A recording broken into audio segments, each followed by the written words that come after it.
Hello everyone, Tony here, hope you're well. Welcome to Football Manager Therapy. Before we get started on today's episode, I do have to say that we do talk about some subjects and issues that some of our viewers and listeners may find a little bit distressing and upsetting. Because of that, in the show description, we have a trigger warning. We also have some timestamps which will identify the subjects we talk about and when they appear on the podcast. If you have been affected by any of the issues we talk about in the podcast, please feel free to reach out to the professional organisations we've also linked in the description. The reason we've left these stories in is because it is part of Summer's story. As always, we welcome any feedback on how we've approached this and any comments that you might have. We hope you enjoy the episode. We hope you've had a fantastic Pride Month. We hope you get to know Summer a little bit better. Take care and enjoy this episode of Football Manager Therapy.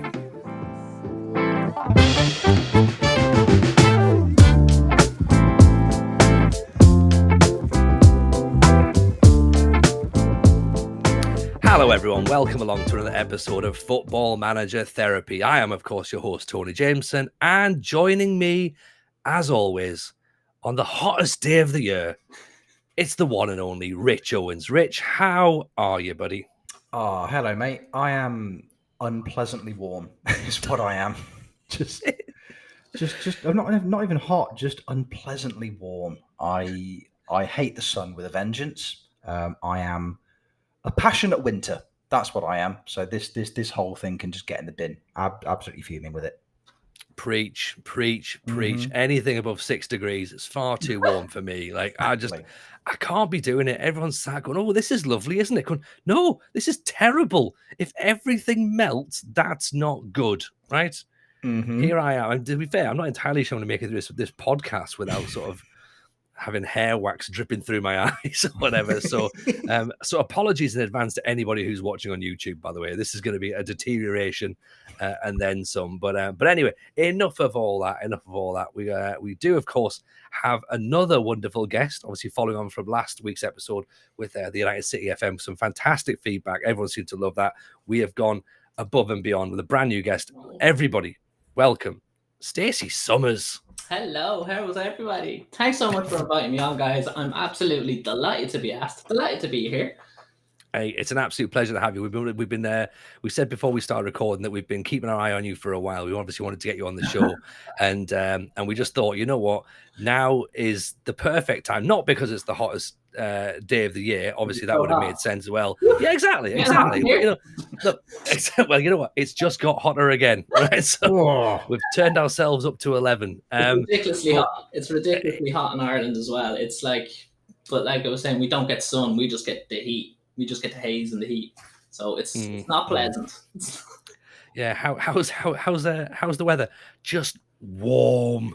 Yeah. Just really, like, everything feels like you've just opened a car door. That's sort of just seems to be the level of heat, right? This way, I've got 2 French bulldogs. You would have seen them on my stream. They're both spent their day in the kitchen on the tiles doing starfish, kind of, because they were trying to cool down. Exactly where I would have spent my day if I'd had the option. Yeah. Just lying naked in the kitchen on the tiles. Yep. Face down on a kitchen floor. No kitchen floor in particular. Just anybody who'll have me. Just starfished. Yeah. They have to try and cool down. They're so hot. Rich has done that in a kitchen showroom as well, to be honest, which is and that's why embarrassing for some, but also also an artistic installation for some people. Yeah, I can't go back to several IKEAs. It's fine though. It's fine. I don't need to go back. It's okay. Mm-hmm. Yeah, do it in your own kitchen. If you take anything from this podcast, just remember, do it in your own kitchen. Yeah, reasons. You know what? Judges and juries have tried to make me do it. So if I'm not going to listen to them, I'm not going to listen to you two. I mean, that seems fair. To be honest. Just as a little memorandum, we are not legal professionals, just in case anyone was interested. So whatever we say does not tend to stick in a court of law. But anyway, moving on. We tend to get a little bit sidetracked at the start, but yeah, like I say, Stacey, it's absolute pleasure to have you on the podcast. We are, of course, going to mention that we are at the end of Pride Month. And you know, of course, that we are massive advocates of representation throughout the community. And of course, we wanted to get you in to talk about your story in particular, and sort of find out how you found the community with FM, what we can do better. So I suppose all of this, what we'll do is we'll start talking first of all about your transition, and sort of let you run basically, and you can lead the story. Like coming back to the community, I'll go back to my transition and I'll do it in order, but coming into the Football Manager community on Twitch was something I had to think about. I'm a trans woman. I'm openly, proudly trans. I don't go around shouting from the rooftops that I'm transgender, but I will openly talk about it or openly represent, and I've no problem doing that. I like doing that. But when it came to going on to a social media platform and playing video games and putting yourself out there, it was something that I had to say, right, you know you're going to get bad stuff. You know there's going to be stuff's going to be said. It's part of being trans. It happens. There's no avoiding it. No matter who you are, you're going to have some experiences. So if you put yourself out there onto a platform where you're openly encouraging people to come to you, you're going to get the bad people as well as the good people. I would have had a lot of early streams where I don't think Twitch does enough. If I'm honest, in my early couple of streams, I would have had a lot of hassle, a lot of people coming into my stream just to say, "What's wrong with you? Why are you pretending to be a woman?" All of this stuff. Are you sick? Are you mental? And like, for someone like me of my experience and I've been around the block, I can brush that stuff off. I can take that stuff and I can defend myself. And I end up most of the time making those people look sillier because I can turn it. I'm capable. I'm okay. But I have to kind of say, if that was me 20 years ago, I mightn't have been able to handle that like that. I mightn't have been able to take it that way. And putting yourself out on something like Twitch it can be a bad experience for someone like myself. I made complaints to Twitch in my early days of the transphobic abuse I was getting. I'm still waiting for a response. Like, I'm on Twitch 5 months, I think. I made multiple complaints about certain people. Deaf ears, guys. Fell on deaf ears. I had people in my chat that were supporting me and were very uncomfortable what was going on, and they went and made complaints. I've asked them since. Any response? No. So I don't think Twitch does enough, if I'm honest. I actually sat and posted a video. It's long gone because your videos stay on Twitch for a period of time. But I sat on Twitch going, Twitch, I'm calling you out. I've sent you complaints. I've sent you clips of what's been said to me. You need to respond to me. I'm calling you out. I want a response. I got no response. So Twitch and a lot of social media platforms, not just Twitch, have a lot more to do. They have a long way to go. And there is a lot more they can do and should be doing. And they know that. And there's other reasons why they're not doing it. Commercial mostly. So yeah, there is parts of it I think need a lot of work. But then there's the flip side. It could have been very easy for me to say at that point, I'm not doing this. I can play Football Manager offline. I'm after finding a game that I love. I don't necessarily need to do it on Twitch to enjoy the game still. So do I need to do it? And I did in the early days think about just saying, fuck this. It's not worth it. The reason I stuck at it is because I signed Roy Keane for base. No, it's because I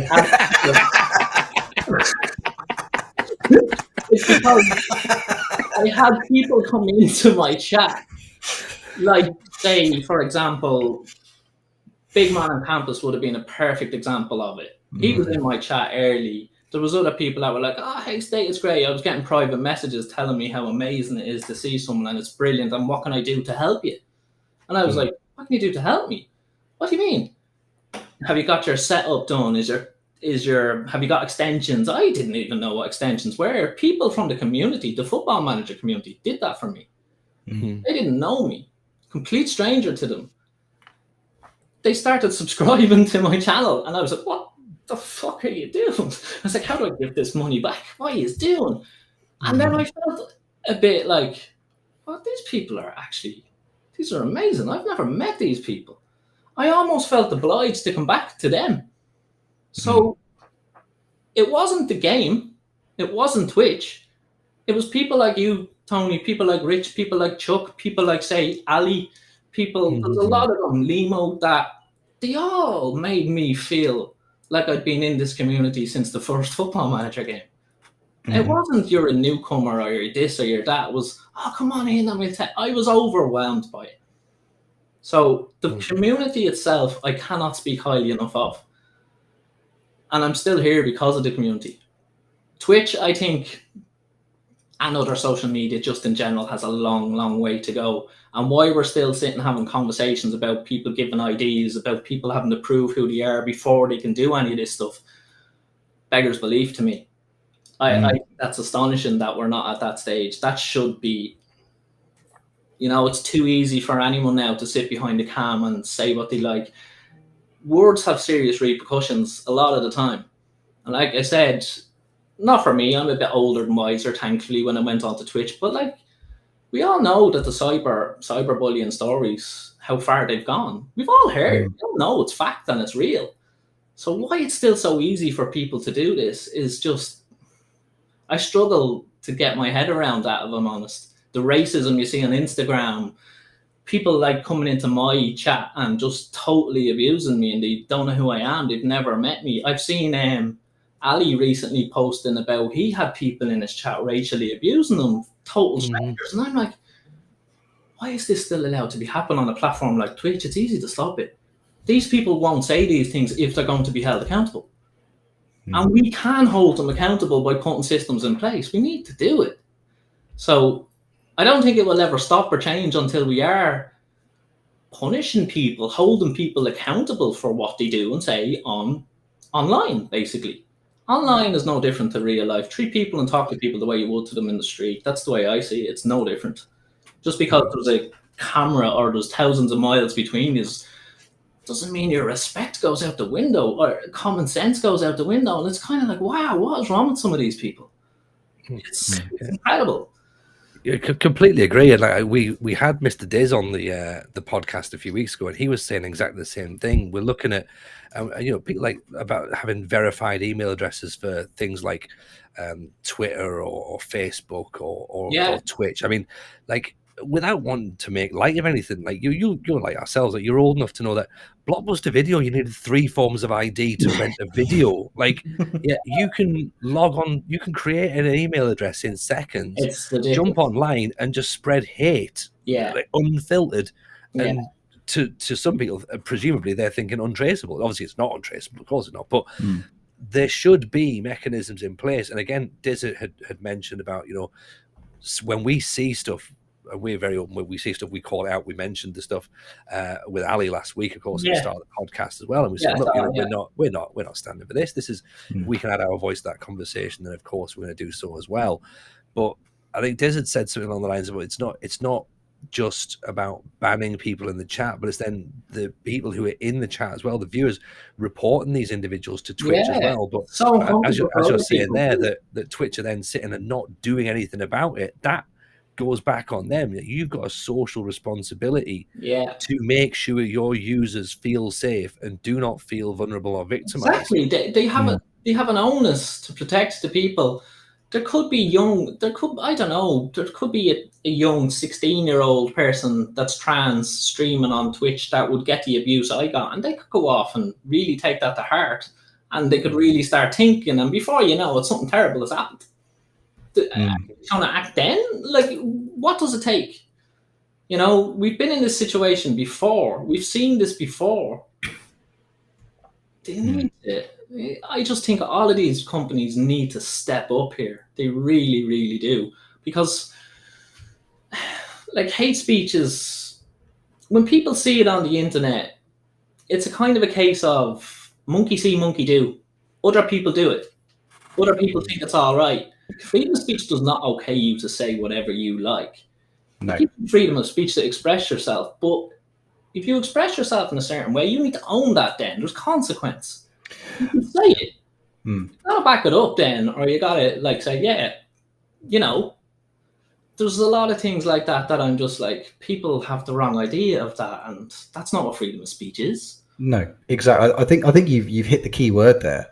It's consequence. I think there's a big misinterpretation. Let's say misinterpretation of freedom of speech, because freedom of speech doesn't automatically mean freedom of consequence. You know, exactly. if you have horrific opinions and you choose to share those with people in whatever platform it may be it in person, be it online via social media, be it in somebody's Twitch chat, if you genuinely feel that way, then those are your thoughts and those are your opinions, and I personally don't agree with them. Most people watching this won't agree with them, but that's what you choose to think. That's you do you. It's horrible, but whatever it may be. However, you can't then say those things and then expect there to be no repercussion from the things that you've said. Exactly. Just because that is what you think, and going to be honest with you, pal, 99 times out of 100, you are going to be incredibly wrong, or at the absolute bare minimum, misinformed. Like you can't then get angry when people disagree with those hateful opinions that you have. That's just because you want to say it doesn't mean that everybody around you has to agree with the things that you're saying. And most of the time, Mitch, you know yourself, if you actually challenge these people on some of the things that they're spouting, or they're saying this, that, and if you challenge these people on it, a lot of them, it's just recycled. They can't even back it up. They don't even know. Like half of the people that I would have challenged on it saying, right, well, tell me why I shouldn't exist. Tell me why. And I'd get stupid arguments like, oh, well, the best one that you'd get against trans was always the XY chromosome. And people would stick behind, there's only an X and there's only a Y chromosome. And it's like, but that's not true. But like science proved 20 years ago that there's a hell of a lot more than an XY chromosome. There's loads of different variations. It's not true. We've gone past that. So science has proved that that's not true. So tell me why. Well, the XY chromosome, and it's just, here, there's no point in talking to you. You're just being ignorant. You're refusing what's true, or you're refusing to learn or to educate yourself. You're just being ignorant. And you find that that's the mentality of a lot of these people. Because I think that's the thing, isn't it? Like you can come to the table ignorant, but you need to be willing to then learn and own it and go, right, okay, look, okay, got it. I'm wrong. My mistake. Sorry about that. Like, tell me more. Inform me. Rather than going, no, that's my view and I'm leaving. No. Come, if you're going to come to the table and be wrong, at least then be open to being said, look, right, sorry, my mistake. Inform me, please. That's so childish to do it the other way. Well, that's my point of view, and I'm not listening to any other thing. I'm not going to listen to the million scientific reasons to why I'm wrong. I've given you my view and end of. That's like when you're 5 years old on this playground and you go, I'm saying something, and then you stick your hands in your ears and go, no. Yeah, exactly. It's Limmy looking in a camera saying, don't back down, double down. Don't back down, double down. That's exactly what it is. I think just conversations about anything, like, you know, gender, sexuality, whatever it may be, there are so many people with so many different opinions out there. But I think it's just ignorant of you in any way, shape, or form to have your opinions and just think, well, these are right. Yeah, I am correct, and everybody else around me is wrong. If you're going to have those opinions, you're going to find yourself in a situation, especially if you're choosing to share them with strangers online. You're going to put yourself in a situation where that's going to spark discussion, that's going to spark debate, and the beauty of stuff like that is that you learn so you are put in a position where you can learn so much, and you can, you know, viewpoints change. Oh yeah, you can have a real eye opener.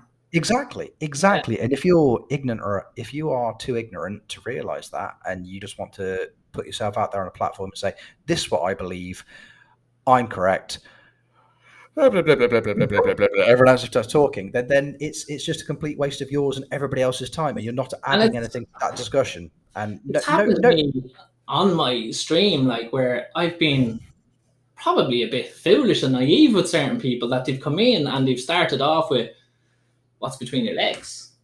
And I'm like, really? I'd never go into anyone's stream, no matter if they were trans or not, and ask them what's between their legs. Like, that's just plain rude on any level. And you try to talk to these people and explain to them why. And I've probably fallen into it a couple of times where they don't want to be educated. They don't want an explanation. They don't want to be told why their point of view is wrong. They just want to abuse you. So educating them or trying to educate some of these people I stopped doing it. And if I see stuff in my Twitch now, it's like I've learned where the block button is, and I just ban it straight away, and I don't entertain it, and I don't get into it. And it's like you said, Tony, well, it's not fair on other people in the chat either. It's not just me. Your chat is there, and everyone's supposed to be welcome and comfortable. Or if there's abuse being lashed at the person that's streaming constantly, nobody's going to be sitting there enjoying themselves, are they? I think that's a really interesting point, though, isn't it? Like, whoever comes in to spread the hate, this is how I think it must be in my head. They obviously come in presuming that everyone else is going to think the same as them and go, right, I'm going to say this, everyone's going to back me up, and they drop it, and it gets nothing, like, other than like everyone else going, no, that's not what we do around here. Yeah. Right? Okay, so your chat then, as you say, have to make a choice. They either sort of like go, oh, this is not ready for us, or you get, and thankfully you've got some great people in your chat, as you've mentioned before, like, we've got the people as well the same, who instantly go, that's bullshit, right? Yeah. No, you don't come into our house and talk like that. Like, this is not how it works. And they stand up and they call it out. And in that moment, then, how have you found the actual Football Manager community as a whole? I mean, you mentioned certain individuals who've obviously looked out for you from day one and have been really warm to you. Like, have you sort of found that people from the community have approached you to maybe educate themselves a little bit more, or have you tried to get opportunities and maybe not had things responded positively, or just ignored? Has it been a mixture, or how's the experience been? Well, in the early days, in my first couple of weeks on Twitch, I was approached by, like I was saying, I'm a Man United fan, and I would have been a real Man United fan. Like I said, I would check Liverpool's results before Man United's results to make sure that Liverpool lost, and then I would check Man United's results. That's the way I was brought up. So I hate Liverpool. I don't look at Liverpool like Mr. Diz does and said, they're just a likeable bunch, aren't they? I look at them and say, God, I hope Mo Salah gets injured. God, I hope he gets injured. Mo Salah is probably the nicest man in the world, but I hope you pull your Achilles or something. I do. I'm sorry, Mo. You're playing Man United in a couple of weeks. We can't handle you. I don't like Liverpool. I hope it all goes wrong. I don't like Klopp. I don't think Klopp is very likeable. No, I hate him. I can't stand the sight of him. Why? Because he's very successful at Liverpool. That's the only reason. I bet you he's the nicest man in the world, but I don't care. I'm brought up that way. They're Liverpool. We're Man United. I don't like them. Simple. And it is that black and white.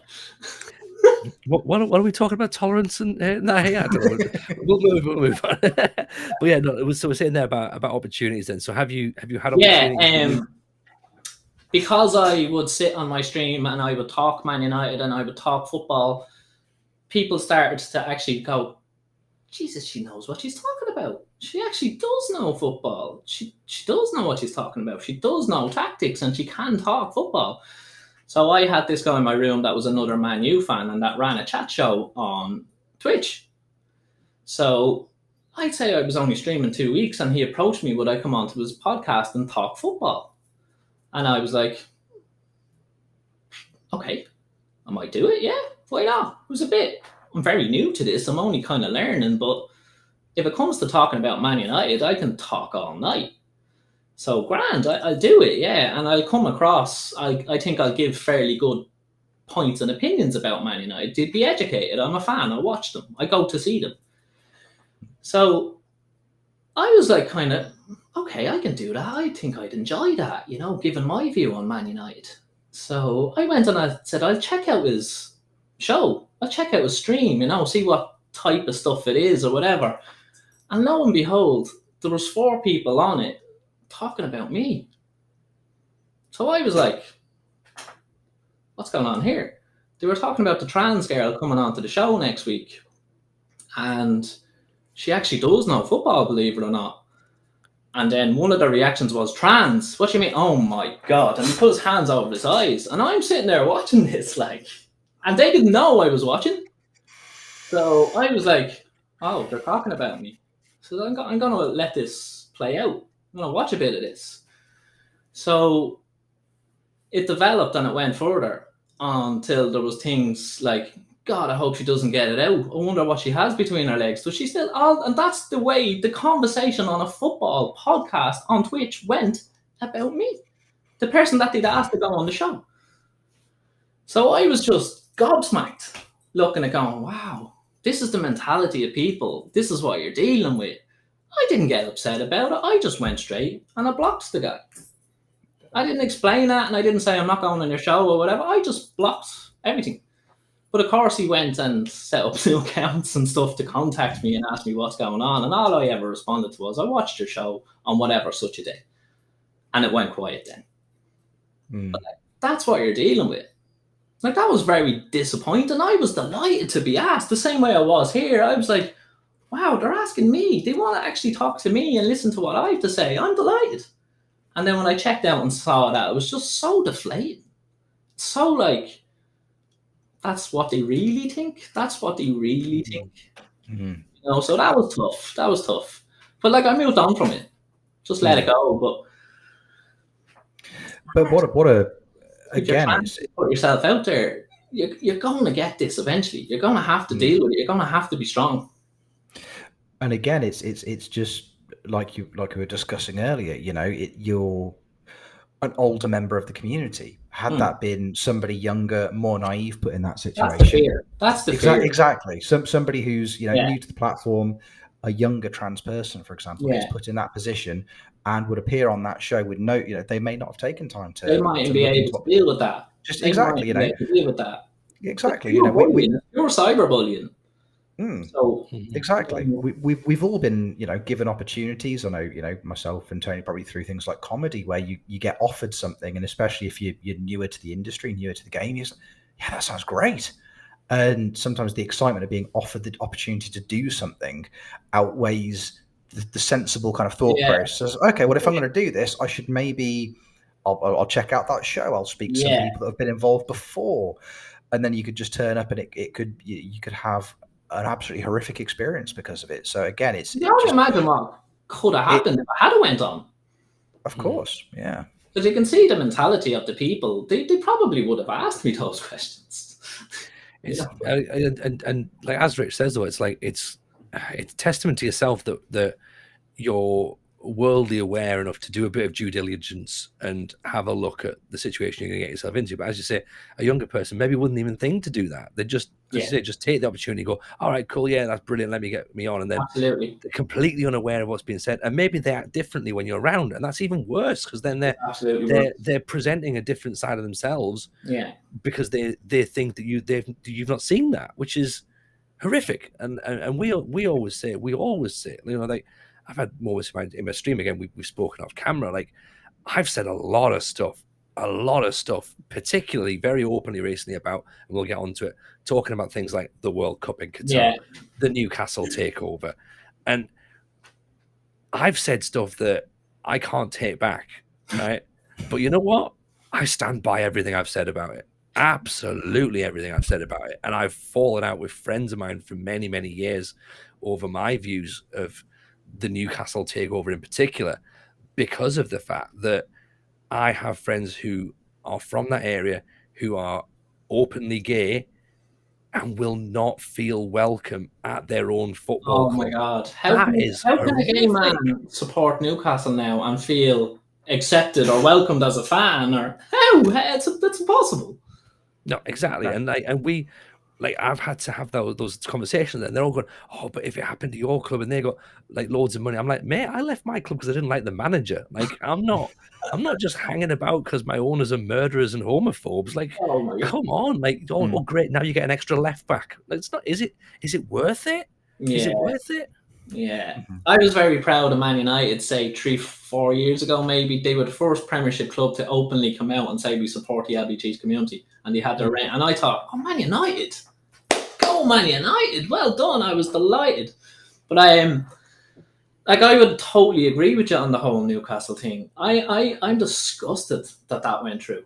I'm looking at that in the Premier League, and with Man City are the same. And I think I've spoke to you recently about this with the Glazers and Man United. I'm one of these people that does not sit there going Glazers out. Now, I understand the whole Glazer situation more than most Man United fans, again, because a lot of the Man United fans, it is just recycled. They don't even know why they want the Glazers out, half of them. They think that's a song now. Did that chart, Glazers out? They just want to sing the song, and they go along with what everyone, they follow the crowd. And that's what a lot of people do. They follow the crowd. If Man United sold out, and the Glazers decide to sell up and move on, the likelihood is it's going to be one of these rich Arab countries that comes in and takes over Man United. They're the prime club for it. They've been in talks with Saudi government before with the Glazers. It nearly happened before. The day that happens is the day that I will hang up my Man United jersey and say, I'm not going. I'm not welcoming that club anymore. That club has just gone against everything that I am. They've gone against me existing. Me existing is against their laws, their rules, their religions. I'm a sin in their culture for just being me, for just being here. So do you want me to buy the jersey? No, I'm not going to buy the jersey anymore. I wouldn't be able to. I think that's the day. I don't think I've gone as far as you, Tony, where I'm saying I'm done with the Premiership. I've only kind of recently rekindled my love of the Premiership, and then all of this stuff started happening. But I am very much along the same point of view, and I can see it's probably eventually, like, I won't be watching the World Cup. I think the World Cup is an absolute disgrace. It's an absolute disgrace. And how a blind eye to everything. Like, how many bodies is there in them stadiums holding them up? Half of the structures are made of people's bones. Are we going to, just ignore all that? How can we, for a game of football and a beer? No, I'll do without the game of football. It's like people's lives. There's people have been basically slavery in building those stadiums. And it's not conspiracy. It's fact. But absolutely. The only uncertain bit is how many. That's the only uncertain bit. How many people? Okay. So how are we okay with this? Like, I put it to yourself, Tony, how much are your morals? And it's basically come down to that. You name the price for your morals and I'll pay it because money's no object. It's happening in golf now too. Yeah, exactly. And we've said, and I know Rich is wanting to get on our point as well at this point. Like we've said, I think it was the last episode, actually, or the episode before, possibly. We said, all right, Wales have qualified, so well done for Wales for getting the World Cup. And then I said, and well done for Scotland for morally abstaining from the World Cup. That's how I see it. Like, by not qualifying, morally abstaining, which I think is so much better than going. Like, just going, like Scotland didn't lose. Ireland did that too. We didn't. Ireland did that as well. Good bunch of people, the Irish. They're sitting there going, we're not going to that World Cup. Nonsense over there. No. Other people look at that going, you got knocked out, didn't you? No, we're morally superior. That's what it is. Sorry, Rich, you wanted to come in. No, you're completely right. It's for me, it's the mental gymnastics that people are willing to go through to justify something. Because I think for a lot of people, if you have any kind of moral compass, you know that things like the World Cup in Qatar are just horrific. Like, and there's no justifying it. I love an international tournament. Don't get me wrong. I love an international tournament. I think they're great. I think that the stories, the narrative, the players you get to learn about that you may not have known about before. I think, generally speaking, international tournaments I like them. I enjoy them. But there's no amount of enjoyment that I would get from a World Cup that would make me look at what's the World Cup in Qatar and go, Oh, but to be fair, it's a World Cup, is it? Come on, boys, it's coming home. Come on, no, there's absolutely nothing. It's the same with takeovers at clubs like Newcastle. Yeah. Like, you've been bought out by a country who you are now owned by the government of a country that have one of the most abhorrent human rights records in history. Have you actually looked at the human rights record of Saudi Arabia? It's atrocious. It's absolutely atrocious. Oh my God. But people sit there and go, yeah, but we have been linked with a Brazilian left winger. Yeah, and that's okay then. And so, on the one hand, horrific human rights record. On the other hand, we might sign Diego Carlos. I don't that's the thought process. And to me, I can't make that jump mentally. You know what? I can't bypass the horrible to get to any semblance of good from it. See, I put it down to, again, society and people, where they are in their own lives. And like, if we go back to, like, if you want to hear the story of when I transitioned, and I grew up in inner city Dublin, and it was very much a case of, like, to give an example of what you were talking about, I try to give people the benefit of the doubt all the time, even if I think they're a total transphobe. Like, growing up in inner city Dublin in the late 80s, early 90s is when I was a kid. Everyone was racist. Everyone was homophobic. You were the odd one out if you weren't a racist. And that's might shock people 20 years ago, 30 years ago. But, like, racism was a daily thing. Homophobic jokes were a daily thing. You know, it was the norm. I blame society and culture for a lot. I don't actually believe a lot of people that spout out transphobic abuse are transphobic. I don't think they even understand what they do. And it would be the same, maybe to a lesser extent, with racism. A lot of people that spout out racism, they're not racist. I think they're doing it because they know it's going to go right to the core. And that's it. They're using that. And they don't see it as a big deal. Like, if I go back to, say, my grandparents, they'd be gone 10 years or so now. They never knew I was trans. I didn't tell them. When I realised I was trans, and when I'd found out who I was and discovered myself, my grandfather was 80 odd. My grandmother was lying in a bed, half paralysed from a stroke. She was in her 80s. I wasn't going to start trying to tell them what transgender was. They wouldn't have accepted it. I'm telling you now, they would have laughed and said, "What? Sort yourself out, will you?" But that's all they knew. Now, I wouldn't look at them and say they were bad people. I look at them and say, that's all they know. You're not going to change them now. They're 80 years old. I would kind of say, I'm going to allow for that. I'm going to allow my own family and my grandfather to tell me that I'm crazy or there's something wrong, because I'm looking at him going, he's an 80-year-old man and he doesn't know what he's saying. I'm not going to give him the LGBT speech. I'm not going to start teaching him pronouns. No, you have to take people for... Like, I could even get myself in trouble with the trans community or the gay community saying this. Environment dictates an awful lot of this to me, and education and stuff like that. And if you've grown up in a society or an inner city Dublin family, say, in the heart of Dublin, and the dad is a pure homophobic, transphobic, that's what the child's going to do. It's the argument of the nature and nurture, isn't it? And if you're surrounded by something, like you say, like people aren't inherently born racist or homophobic or transphobic. I mean, you know, again, with like myself and Rich, we've got very young kids. Like we look at them every day and we don't see that in their eyes that that's their views. Like they're completely open to everything because they don't know any different. Like it's views are more cultured or whatever. But like I'll say it now, and if I talk about my upbringing, you will probably look at me and go, God, she must hate her dad. She must absolutely hate my dad. I love my dad. He's so important to me, especially now. But when I was growing up, and I was growing up as a boy, a young boy, I went to a boys' school. I went to an inner city boys' school. And people used to ask me why I would go on the Mitch all the time. I never went.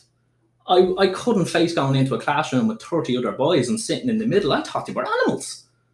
But like, I didn't know what was going on around me. I didn't know I was transgender. I thought I was the odd one out. I felt like there was something wrong with me.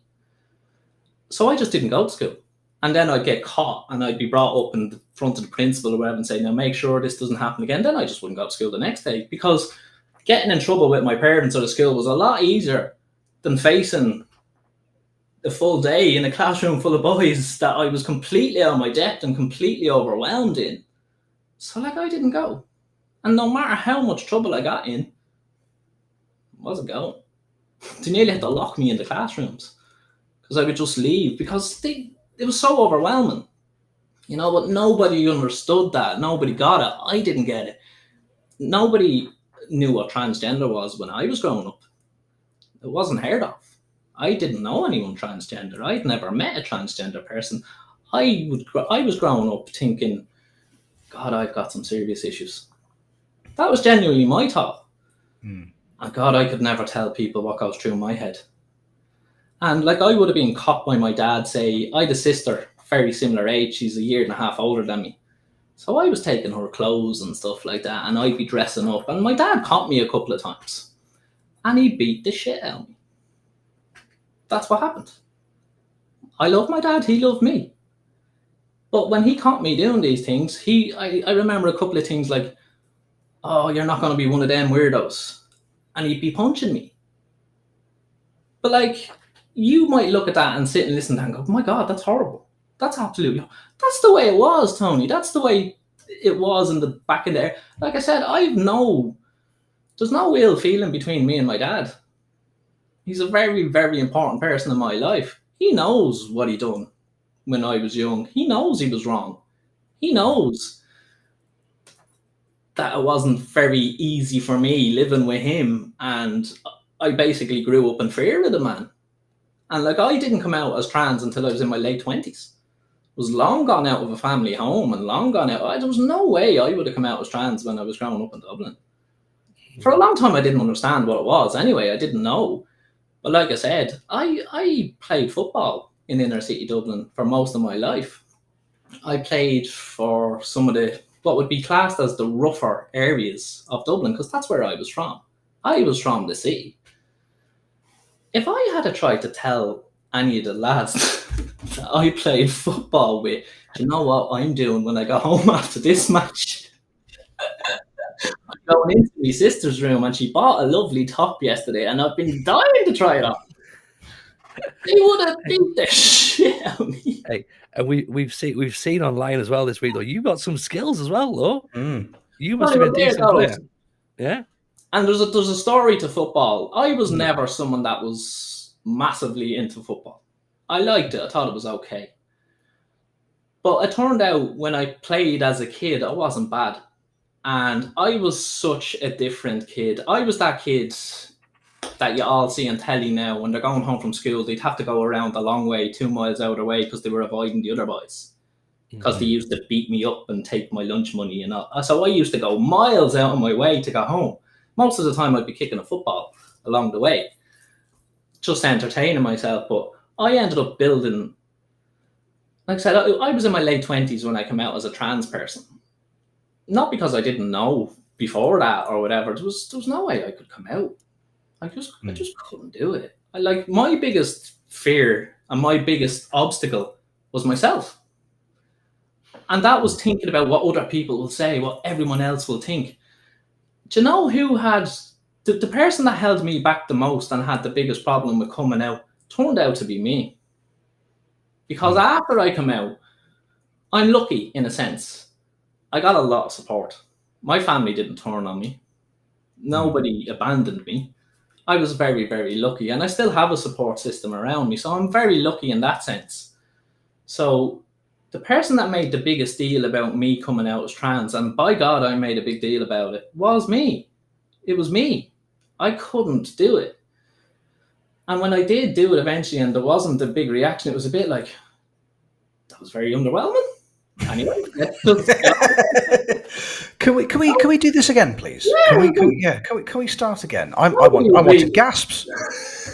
Nobody was generally that surprised. A lot of people, I think I got reactions like, "Oh, we thought you were gay." I'm a bit disappointed with this, to be honest.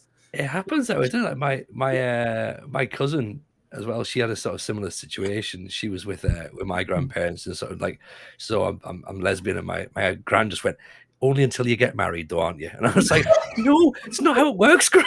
But that's what I'm saying about the older generation. That's the mentality, Tony. There's no point in going down that road. Exactly, but again, like she was like, "Oh yeah," like she had her coming out, and we just went, "Yeah, cool, like this is awesome." It's just like, you all knew, like, yeah, and it's mint. It's so cool. Like we were delighted. I've been beating myself up for years about this, like, but like going back to the football thing, it was a bit different when you were like in an all boys school when you're 10 years old or whatever. What I basically did was I was obsessed with football. And when I say obsessed, I slept with a football. I went to bed with a football and I got up in the morning and I'd solo that football. The little skills that you see like that, like I could do all of those tricks. I can catch the ball on the back of my head. I can roll it on my nose. I can do everything because I was attached to a football for a long time. And the reason I was is because I built a persona. I built what I called it my shield. I was very, very good at football, and it turned out that I could beat nearly everyone else at football. So I latched onto that. And I was like, this is my route. This is my salvation. I'm not going to be the bullied kid anymore. I'm going to beat them all at sport. And I became the captain of the school football teams. I became the best footballer in the school. I had trials to be professional.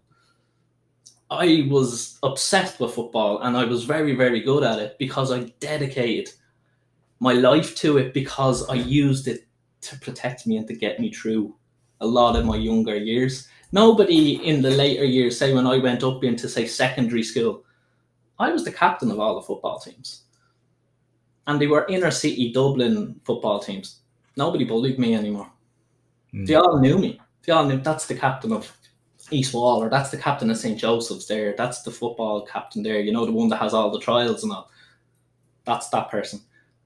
And I got through a lot of hard times and a lot of years using that.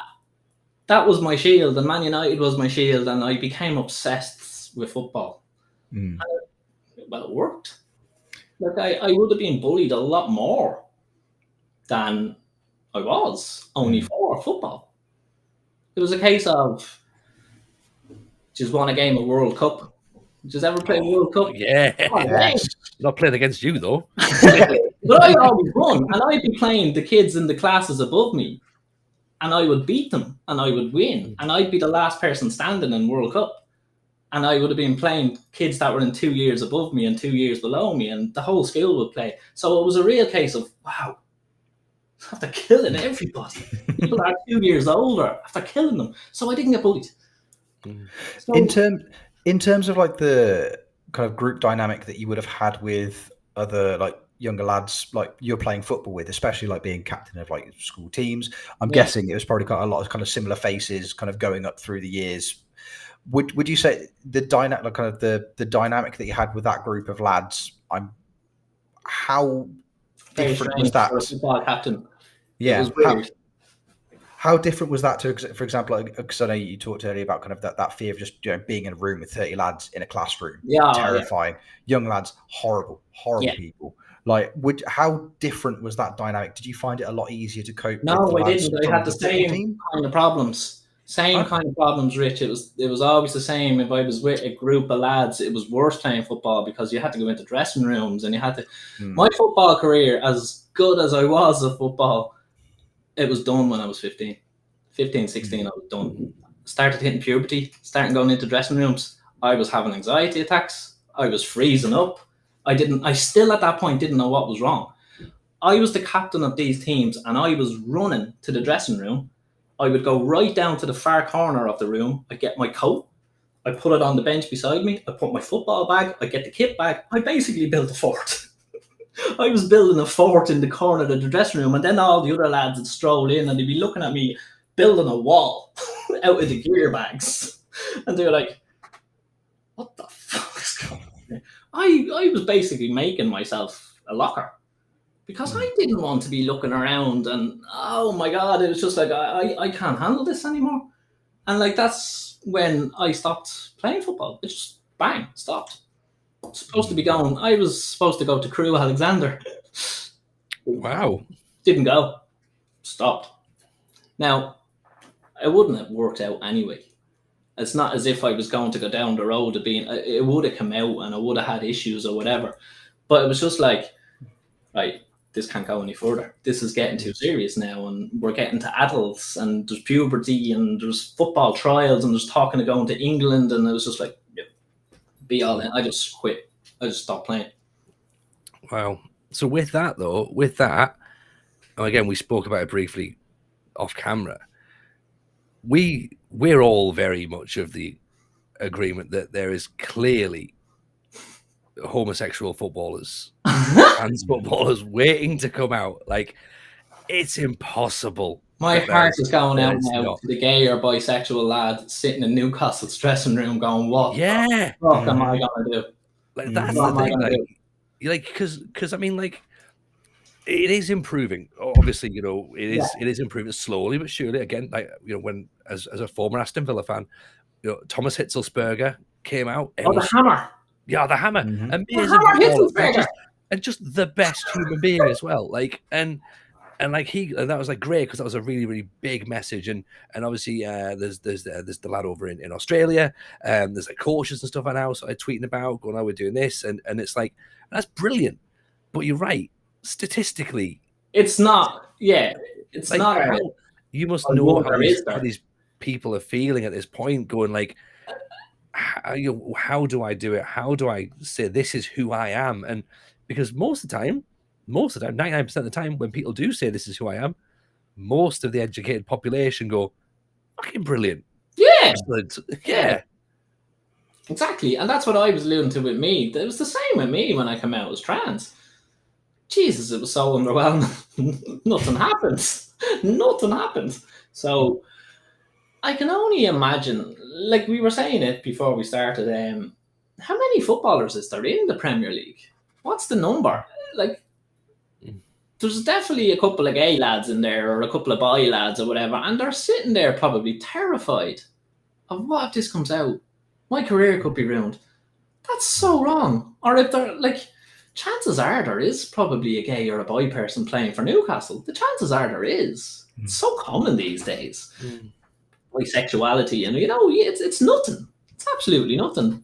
But someone now sitting and being employed by the Saudi Arabian government, it's just, I don't know how that's supposed to work. It can't work. So I'm totally against it. I think it's I actually didn't think it was going to happen. When all the Leleys were coming and all, I was like, oh, don't tell me the Premier League are actually going to make a stance on this, and this isn't going to happen now, and they're going to do the right thing, and then it happened. And I was like, oh. But I'm not surprised. Money always wins in the end. That's what it's about.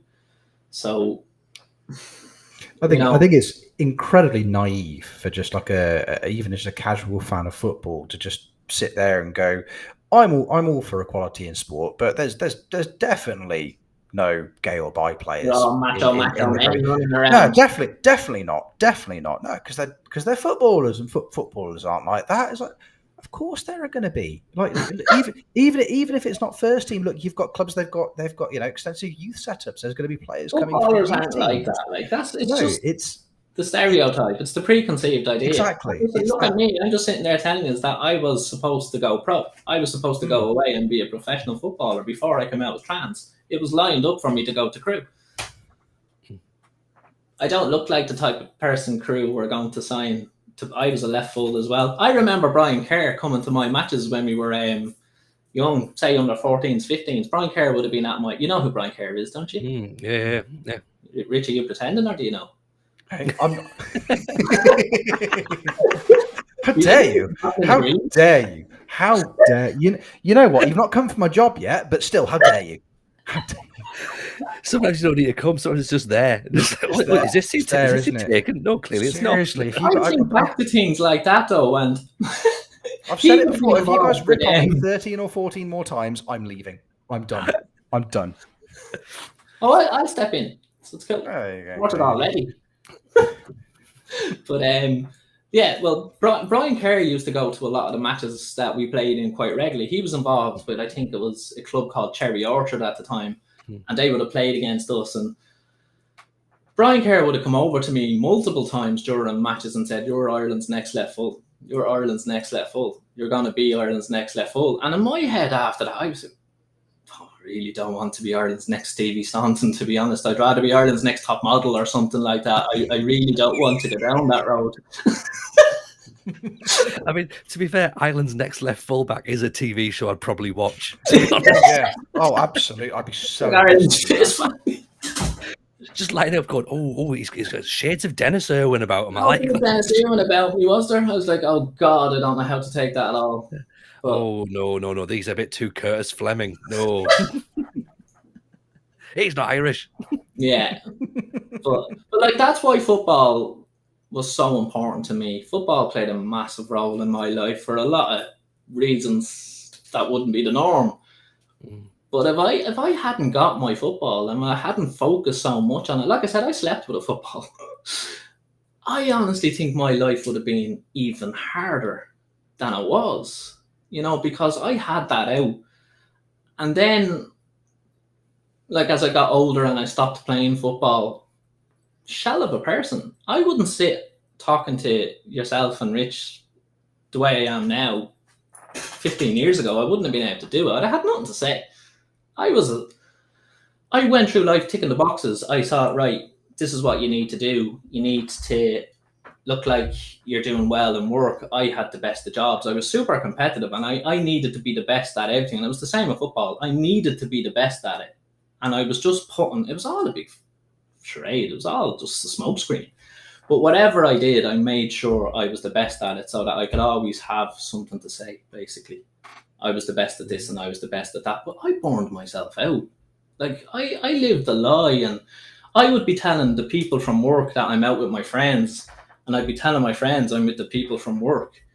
And what I was really doing was sitting in a house on my own with the front door locked, the blinds pulled, drinking bottles of wine. I was an alcoholic. I was a drug addict. I was suicidal. I hated me. I did not want to, apart from work, I wouldn't leave the house, and I just lie about everything. And I'd done that for years. I was a functioning alcoholic. How I done it, I don't even know. But I done that for so long that it caught up with me. Of course it did. You're constantly lying. You're constantly drinking. I was walking around in a haze half the time. And it just got to the point where I attempted suicide. And then I attempted suicide again. And then I was determined I was going to do it. That the last attempt I made on my life, I shouldn't be here. I shouldn't be here. And I'm very lucky that I was given another chance. And it was then, I was actually lying on a hospital bed after having my stomach pumped after an overdose, when I decided I need to talk to somebody. I need to tell my family what's going on. I need to just be honest and say what is in my head. I think I'm a woman. I've always felt like I'm a woman. I've always been drawn to the same things, the stereotypical things, which is silly to say, but I've always done that. I played with the girls. I refused to sit down when I was a kid to go for a wee. Or I refused to stand up. I had to sit down. I wasn't doing that. There was no way I was standing up doing a wee. To me, that was like, no, you know, and things like that. I wanted the pink bike with the basket on the front of it.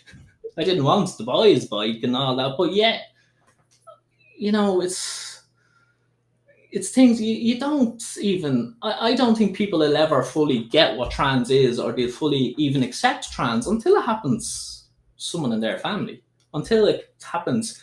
What we're saying about the likes of the Newcastle thing and the Premiership thing and even the World Cup, I won't be watching the World Cup, but do I expect my next door neighbour not to watch the World Cup because I'm trans and I live next to them? No. Would I have a problem with my next door neighbour watching the World Cup? No. My next door neighbour, the only person in the world that they've ever met that's trans is me. It's never been in their life. I don't know how many other trans people you have even spoke to. Probably none. or not many. You know, so it doesn't affect them. So they're kind of like, I don't get the whole big deal about watching the World Cup. You know, it's just a game of football. And that's the way they see it. So I don't think you can really... Like trans or whatever wouldn't have been on my family's radar until I come out. Like my dad will 100% watch the World Cup. And if I say to him, you know, Saudi Arabia, he'll be like, shut the You know, they're an old school Dublin family. It's the way it was. We ripped the piss out of each other about everything. You wouldn't want to be sensitive. You have to be able to take a bit of stick in Ireland, in Dublin especially, and in inner city Dublin. You're going to get it. If you do something wrong, my God, you're going to be reminded for the rest of your life. Probably billboards and everything. That's the way it is in Dublin. They just like think royal family. That would be a stereotypical Dublin family. They'd sit there and they'd be horrible to each other. But they loved each other, really. Yeah. You know, it's just different times, different ways of dealing with things. Like, I would have given my sister horrible abuse when she'd be giving out to me about taking her clothes. And they were my jeans, you stretched my jeans or something, she'd say to me. And I was like, me stretching your jeans? It's like, me putting your jeans on was like trying to wear a fucking hula hoop, you fat bitch. That's the way we talk to each other. And that would be very common. Yeah. I didn't stretch them. So, you know, we're like that. So I think the thing you say there, I think you're right, that people, and again we've seen this as well with the conversations we've had getting to this point. People see football as an escapism from everything else in the world, and some people, rightly or wrongly, that's their view, and they go, look, I understand that there's bad shit happening, but for 90 minutes I can distract myself, and that's their way of looking at it. Okay, so if we put a positive spin on it, okay, we say that football was your escapism. You've now got this new escapism in this new community that you're very much a part of now, the Football Manager community. Okay, talk to us now about Bettystown. Bettystown, what a save! It must be the best save on Twitch. Easily. Do you know what? Like, I went into Football Manager. I would have been one of them people. I wouldn't ever have considered myself a gamer, but I always played games, if that makes sense. Like, I would have had a couple of games when I was a kid. I streamed a game called Street Fighter, a fighting game. That was the first game I streamed on Twitch, and I loved that game. I played that game with my dad again when I was a kid, and I bought it recently because I seen it on sale, and it just brought back so many memories. I was looking, going, I remember the good times with my dad when we were having good times. We were sitting playing computer games, and he was E Honda and I was Ryu. I remember playing that game, so I bought it, played it on Twitch. Very competitive game, too fast. You take your eye off it, you're dead. So I was like, this is not a great game to stream. You're trying to talk to people and trying to, you know, get involved or whatever. So I was like, I need to see another game. And at that time, I'd been kind of seeing the YouTube videos of Dr. Benji and RDF. And I love RDF, by the way. I think he's amazing. And he would have been one of the main reasons. I seen Football Manager on YouTube before I started playing, or Twitch, because I seen a couple of his videos. And obviously Zealand, you can't avoid Zealand. He's all over the place when it comes to Football Manager. But I really got into the likes of RDF. And then I seen that he streamed, and I started watching his stream as well. I was like, this guy's incredible, you know, and he's brilliant, and he really genuinely knows football as well, you can tell. So I kind of was looking at it going, I reckon I could do that. I might give that a bash. Maybe I'll have a Football Manager. And I had played before, and it came back to years and years ago with my dad. He had Football Manager. It wasn't my game. The only Football Manager I played was either 20 or 21, and I think I'd done a season, and that was basically it. That was my experience at it. But he had 20 years ago or whatever, he had that game. And I remember playing it with him and one of his friends, where he was Man United, obviously. He got to pick them, and I had to pick, believe it or not, second Newcastle. I was Newcastle. And so I was starting this day where he's Man United and I am Newcastle. And then I had another friend that was Liverpool. So there was three of us playing. And it was back years ago. I think there was players like, I remember I won the league with Newcastle, and the Man United and Liverpool, I was like, losers. You know, I was after buying Emmanuel Heskey and Igor Biscan in a straight swap for Alan Shearer. Alan Shearer was coming towards the end of his career, and I traded him to the Liverpool guy, and I took Heskey on Biscan. Heskey was top scorer in the league, and Igor Biscan was an absolute baller in the game. He was a legend. And I was like, wow, I won the league with Newcastle with Heskey and feckin' Igor Biscan. So when I seen Football Manager, I got the same kind of nostalgia kick. I was like, I'm going to give that a bash as well. And I would be very much like you. I didn't really see the point in loading up Man United. I was like, that seems a bit boring. It really seems a bit boring. I know Man United are crap and you could make the argument that you're taking them back to glory, but it just seems a bit boring. I need something else. So I had this brainwave of going down to the lower leagues and starting an Irish club in England with 0 players. And I was like, brilliant idea. And we get Roy Keane in as my assistant, and we get Shay Given, and we had Damien Duff. They were the coaches. It was basically all the Ireland gang. And we were like, we're going to do this. And I was loving it. Didn't realise that because we based the team in Dublin, but we were playing in England, meant that nobody wanted to sign for Bettystown because we were part-time, semi-professional. So I was like, oh, shit, we're after making a right mess of this, aren't we? With no reputation, you won't be able to pay the wages. I had the worst team. Bettystown's team at the start in the Vanarama North were awful. Like the lowest attributes, the lowest ranked on everything in the second game. And we battled the way through. But it made it a story. And it made the kind of, like you say, it had a bit of a narrative behind it. And it developed even more as I was playing, and people were coming in and asking me. Some people had come into the room and want to talk about trans issues, and I'd be like, Roy Keane is just after walking out the door, and you want to talk about trans? Like, Roy Keane just quit. I'm not having the time for this. I really don't. I've got bigger problems today. Yeah, let me get the club sorted out and come back in a few days and we'll have a chat. But it kind of developed into a story, and then there was the players. Like, you've probably seen me posting about Prendo. I go on about this guy called Prendo all the time because he was a Dublin school kid, and we got him to sign for Bettystown, and he turned into an absolute beast in the game. Like, he was a centre midfielder that's only 20 years old with 200 appearances and over 100 goals and assists. So he's got like a goal. He's got a goal assist in every second game since he's 15 years old, and he's gone up the leagues. League, the North, the National League, and he's got better and better and better. He's up in the Championship now, and he's continuing it on.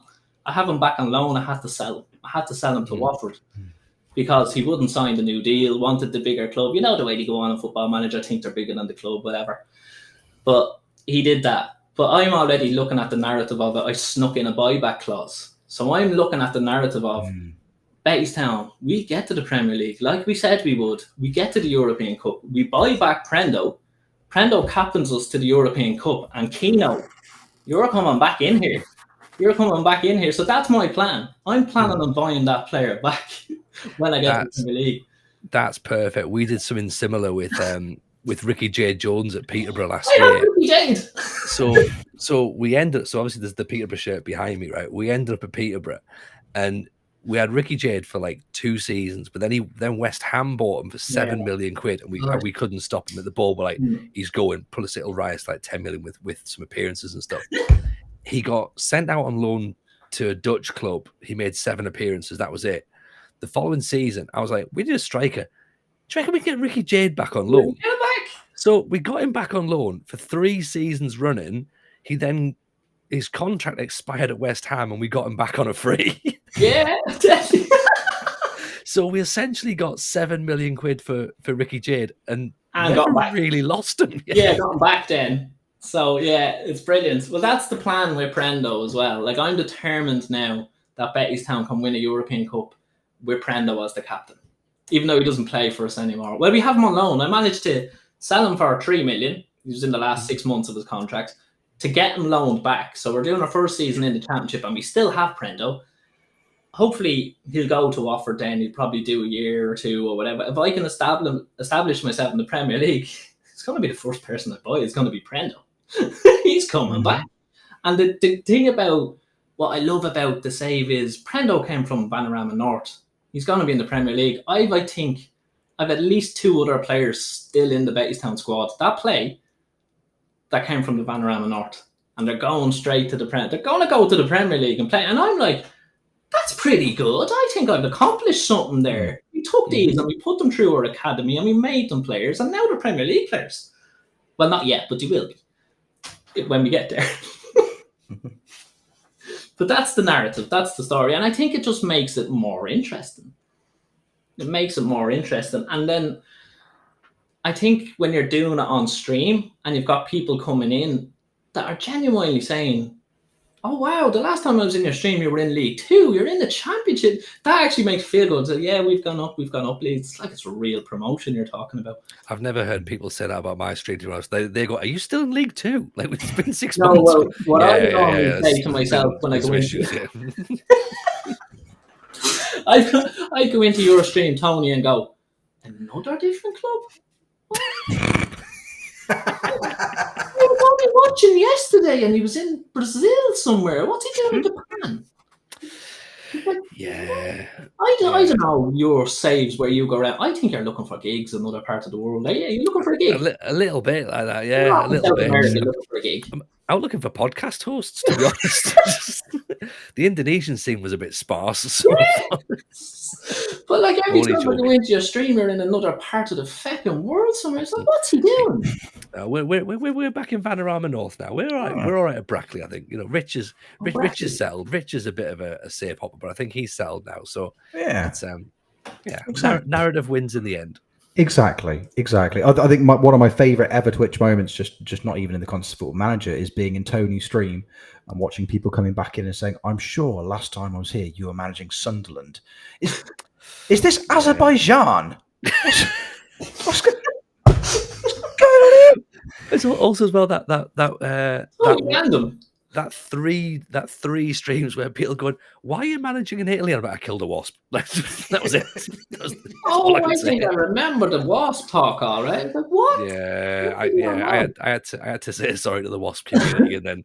But like I think that I like saves like that, and I like the bit of the story, and I like stuff like the Prendo. I think it adds to it, and I think it makes it more. And like if I managed to get him back and got him to win stuff with Bettystown, I'd say that's a brilliant save. That save had so much stuff going on and so many different narratives and whatever.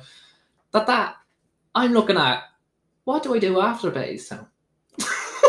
Or what do I do if I don't get them there and I get sacked? Because if I get sacked, that'll be it. I'll end it. I'll do it real. If I get sacked, I'm sacked. And it's nearly happened so many times on the stream that I'm like, shit, this is over today. What the fuck am I going to do? If we get sacked here, I think when we done the first season, I survived on the last day by 1 point. Mm-hmm. 1 point. And you were sacked. It was the Vanarama North. The save was over in the first season. And I was like, I'm not doing a Man United save. It wouldn't appeal to me. I'll get bored. What'll I do? So I'm at that stage now where if I get fired with Bettystown, I have a lot of thinking to do. Because I want something with a bit of substance. I want something with a bit of, different or whatever. But I won't be going to Azerbaijan or no. No, I think we'll have to get you an alternate Bettystown save. But I was in that stream that first ever season when you were you survived on the last day of the season. I was just like that's my kind of content. Oh, what my struggle. Kind of content. What a struggle. Of surviving on the last day. I think we're in for that in the Championship maybe because we didn't really improve. There's no fucking money coming up the leagues. You've no money, and I know everyone says loans. I again wanted to do it my way. I've had Prendo is my second loan in the whole save. I didn't do loans. I was like, no, I'm not going to loan my way up this. We're going to do this. We're going to bring players from Dublin, from the streets of Dublin, into our academy, and we're going to develop them, and they're going to bring us up the league. Thinking, what a brilliant idea, and what a super coach I am, and then going, this is fucking tough. This is a lot harder than I thought it was going to be. To be honest, at least you sound like you've got a slightly better deal. Someone else was in one of our streams a while back, and he created a team from about where Rich is from, sort of in the Midlands, right? And he created a new team.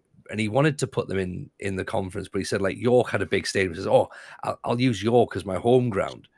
Kept the club in the Midlands, and they bankrupted themselves because of the travel costs getting back up and forward every single week. Really? Oh, I wonder. Do you know what? Man, that could have happened to Bettystown. Only we ended up with I think we gave ourselves like a 10,000 seater stadium in the Vanarama North, and we were like the only Irish club. So the stadium in the Vanarama North was getting like 5,000 and 6,000 people at the games. So we were, that was massive for the Vanarama. Everyone else was bringing a couple of hundred. So I had that advantage. Financially, the money was okay. It wasn't enough money to go and buy players with, but the club was never, say, you're going bankrupt or you're going. It was always just kind of ticking over. The problem I had was people wouldn't emigrate, basically. It's very rare you have to suggest that. Yeah, the players won't emigrate. Yeah. And I never thought of that. You think about it, it's part-time. You're paying them £200 a week and asking them to leave the country. I was like, no, they're not going to do that. I would, but I've got a couple of shifts at the Asda, so I can't. If you can get me one in Dublin, get me a transfer. I'm there, but it's like, oh, fucking, that was a slight oversight. Yeah, so that's kind of funny. Oh, you were lucky to. I mean, imagine having to have that conversation with your board. Is like, we're really sorry. The club's bankrupt. It's like, what is it? Is it poor investments in the transfer market? What's gone on? How have we lost it? No, it's just bus fare. We just can't. Sorry, we just easy. Could have got a day saver. Ryanair, sorry. Yeah, you should got a leap card or something. But again, like, even with Bettystown and being part of the community it's been brilliant. And I'm not just saying that sitting chatting to yourselves. It's easy for me to say that. But say even Discord. I'd never heard of Discord. I'd never used Discord. I wouldn't be it. I wasn't, like I said, I was someone that always had a computer game. Like, I would have had Grand Theft Auto and played it for a couple of hours and then never played it again. I was that type of computer game player. So Discord and that wouldn't have been on my radar. So going into, and this is one of the things that I think I've loved the most about the community, is you go into a draft tournament and you're thrown into a room and you have the crack and you have the banter and you have the chats, and then you're coming out of that room after playing someone and you go into a lobby that has everyone in the tournament in it. I'm in my element in that. I love that. There's a full crack, and I was shocked at that. I didn't think that was a thing. I didn't think I'd end up sitting talking to people. I didn't think that was going to be like an actual conversation. I was like, this online thing, they're probably, Jesus, they probably don't talk to you. You know, they're probably the type of people that put their head down and walk by you, you know, that type. I wasn't expecting that. And some of the people that I've chatted to, and I've been really taken aback. Like, people like Limo, for example. I seen Limo on Twitch, and I immediately, oh God, you probably listen to this now, because I've had a couple of conversations with the guy, that's it. But that would be a guy that sort of stood, you know, when you meet someone and you kind of leave an impression. Do you ever get that with someone? Limo does that to me. Yeah, Limo's great. Like, obviously, we've had him on the podcast before, obviously, with regards to evolving mindset, and obviously, you mentioned Discord, like, we openly say, of course, our Discord's there is a wonderful addition to our community, particularly with areas with regards to mental health, and that's amazing for us. Like, it's great for people who are struggling a little bit and need a bit of help, and we're so proud that people who don't know anybody just pop straight and go, yeah, that sounds a bit shit. Like, if you need to talk about it, come and talk. And it's like, that's just incredible. Like, I think it's when it's a guy like Limo, though, it's even more, because I seen Limo before I knew about the evolving mind thing. And I seen a lad, Scouser lad, his accent, sitting on the stream, having a beer, probably throwing an LF bomb out every now and again, and I didn't know he was involved in that. And I was looking at him going, look at this chap. He's mad. He's mad. And then his music come on for, was it a follower or a raid? I want to be a hippie. And I was like, this guy, he's mad. Mad as a brush, this fella. Got chatting to him, and I loved him straight away. And then I found out about what he does. And when I found out afterwards, I was a bit like, wow. I was actually wowed by it, going, he's such a regular guy. He's an everyday guy in the Discord, having the crack, drinking beers with the lads. And that's what he does. And the fact that he does it on Twitch as well, which is coming back to what we were talking about earlier on, Twitch needs people like Limo. I honestly think Twitch needs people like Limo. And for him to be such a normal guy and whatever, that would make people in the community that I've spoke to that are just normal, I'm sure a lot of them would find it easier to go and have a chat with a guy like Limo. I would. I'd have no problem chatting to Limo because he's so approachable and he's so normal and down to earth. And like I said, you'd see him having the crack. So I had so much respect for him then when I seen what he actually did as well. And I was like, Twitch needs more Limos. Twitch needs more Limos, because if Twitch aren't going to stand up, there's people like him there that are doing it for them, you know? So 100%, what a guy. Meeting people like him and other people that I've mentioned and talking to people has something that I wasn't expecting, something that I didn't think the community was about. I didn't really know there was a football manager community, to be honest. And then I came into it at a stage, I think, where I think the first showdown I ever watched was Holly Plays. Mm-hmm. So she went on and won it. And then I was listening to it and going, she was the first ever female contestant. And I was like, wow, it's 2022, lads. What the fuck have you been doing? And then I was like, maybe there's not a lot of women playing Football Manager. It is a bit of a, how would you describe it? It's a load of spreadsheets. It's like admin. It's an admin task, really. Oh, isn't it? Actually, do you know what? That reminds me of something. I remember I was aware of yourself, Tony, before I was on Twitch. I'd heard of Tony Jameson. Don't let your head get bigger than it is. No, can't. It's an unfeasibly large head anyway, to be honest. I do have a larger type head. But I was aware of you, and I'd seen your Football Manager sketch. I'd seen it, Football Manager, ruined my life, and I remember there was as far. Correct me if I'm wrong here. I think there is a bit in that where you go on about Football Manager being an admin game, and it's like you say something about it would be like me buying a computer game now to do office work or to do all of that. Imagine people do that now, Tony. Oh, how times change. You have to be aware of what you're talking about. People watch us do that now. How weird's that, right? There's actually a game on the PlayStation called Office Simulator where you go into VR and you spend your day sitting in an office and you do office work. Where's my royalties? I'm sacking this shit off now. I'm going to go and... Football Manager how long ago was that? It's 10 years next year. So we're ahead of the game by 10 years, Tony. That game on PlayStation 5 on the VR was one of the best-selling games, I think, was Office Simulator, where you simulate admin. I'm going to speak to some legal advisors, right? And I'm going to hunt down Office Manager, and I'm going to create a new tour called Office Manager Ruin My Life, and my new podcast, which is coming out, called Office Manager Therapy. Very much looking forward to that. It's brilliant, though. Like, I remember that. Yeah, you should revisit it, maybe. It's time. I think I will do.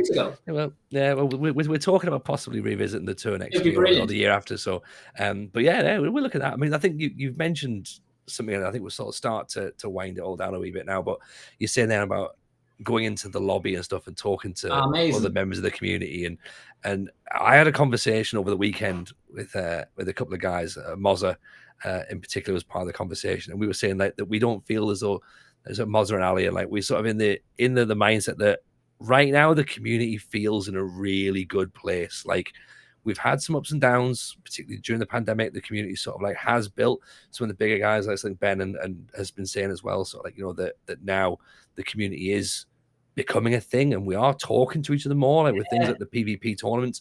Prior to that, we were a bit insular, maybe, and these tournaments are now bringing more people together, and you are jumping in. Like Rich will be the same. Like you jump in a tournament, and it's just like it's just a bit of crack, just like jump in there and you're straight in, and it makes the stream better because the competitors know each other now, and you work on panels with people and you get to know people, and it's just everyone seems to have a much nicer time. And I mean, Rich, you've sort of come into it a bit more now, and like it's just fun, right? Absolutely.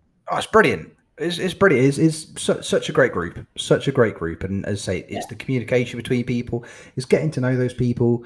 Like there's, just through the panel work that I've done for the playoffs, I've got to meet so many people who previously I'd seen their content, I've watched their streams, but I hadn't had that much kind of face-to-face interaction with them.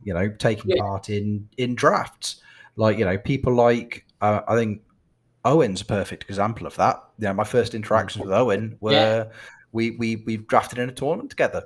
And since then, we've become Dimmy Pyatt fanboys, and we have a lovely time when we do panel work together. And it's just that just came from playing essentially Spreadsheet Simulator, or in some cases HR, depending on how angry players are, HR Simulator. Like that just came from doing that online with somebody that I didn't know. So and now, brilliant, isn't it? Yeah, it's such a wonderful thing. Like, and that's been the biggest thing for me, I think. Like I said, the stream in itself, I've loved the Bettystown save and all. I've had fun with it, but because of the early days and some of the abuse I've gotten, it has been tough. And like I was saying, I've had a lot of moments where I'll be like, well, I just knocked this on the head now. This is not worth it. I can still play Football Manager. But then I was like, that community though as well, that bit of banter and that bit of crack and getting to know people. And I played, I think, my second draft that I played in, or third draft, was the Scout House, Lemoland. And I was loving it. I was singing. I was like, woohoo, we're going to Lemoland. We're loving this. And I had the best time. I even forgot I was playing the game. I just had the best time. Now, I'm a very, very competitive person by nature. And it's probably a lot to do with my background, what I was saying about football. I purposely made myself better than everybody at football because I needed to do that. I've been like that with everything. I'm not as bad now because I don't need to be, but I still have that competitive side. I go into every one of them drafts and I'm like, I can win this. I'm going to win this. I'm not here to just make up the numbers. I'm going to have a lot of fun, and I'll slag you and I'll have banter with you in Discord or whatever. But my God, I'm going to beat you. And I won't be happy if I don't. I want to win. And I think one of the reasons your Dr. Benji kind of podcast stuck out with me a lot is because he's so influential and behind the scenes and stuff like that.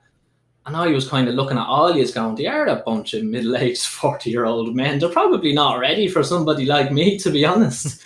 But I was kind of worried that maybe I wouldn't be so accepted, or maybe I wouldn't be so welcomed in.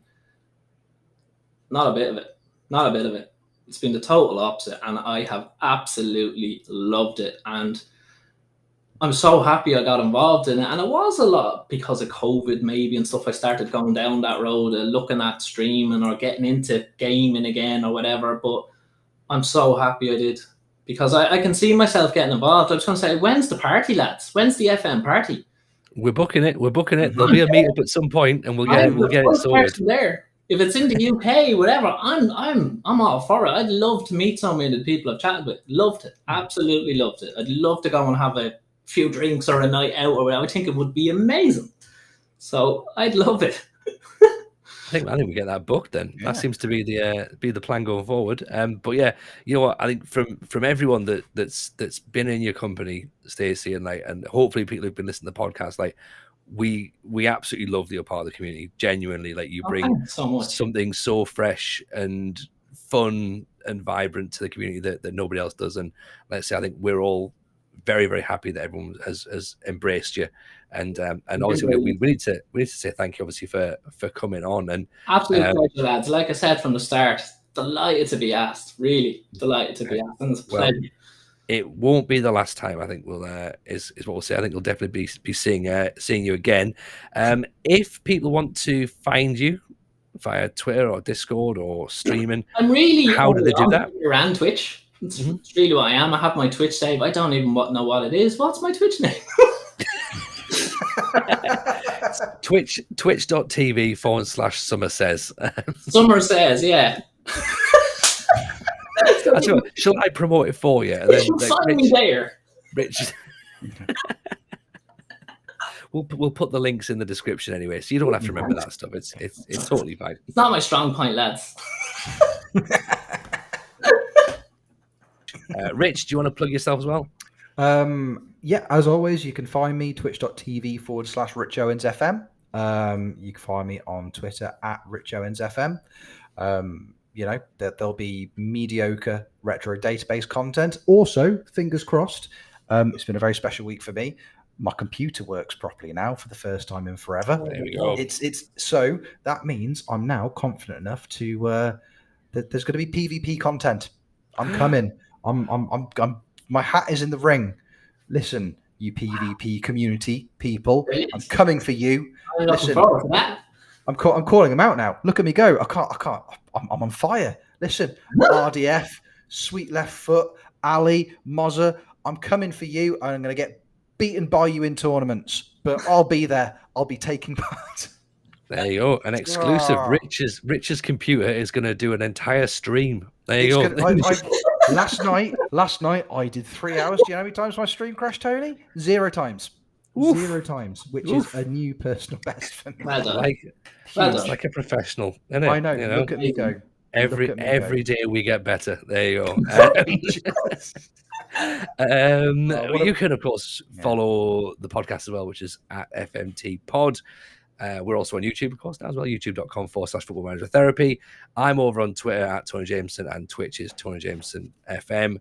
And, of course, you can follow us on Patreon for the price of £1 a month. You get the weekly access early. You also get an extra bonus episode. And if you do some other tiers, then you get things like sort of Discord benefits and discounts, and entered into PvP tournaments, potentially with Rich, and access to our save files as well. But you know what? This has been, and I knew it would be, this has been an amazing conversation. Genuinely, like we've thoroughly enjoyed it.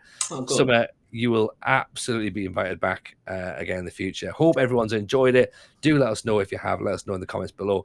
And, of course, do follow us over on Twitter and fire us some comments as well. I guess we should probably let you all go and get on with the rest of the day now, because it's been a long one, but we hope you enjoyed it. Take care of yourselves. Stay safe. And we'll see you all very soon on another episode of Football Manager Therapy.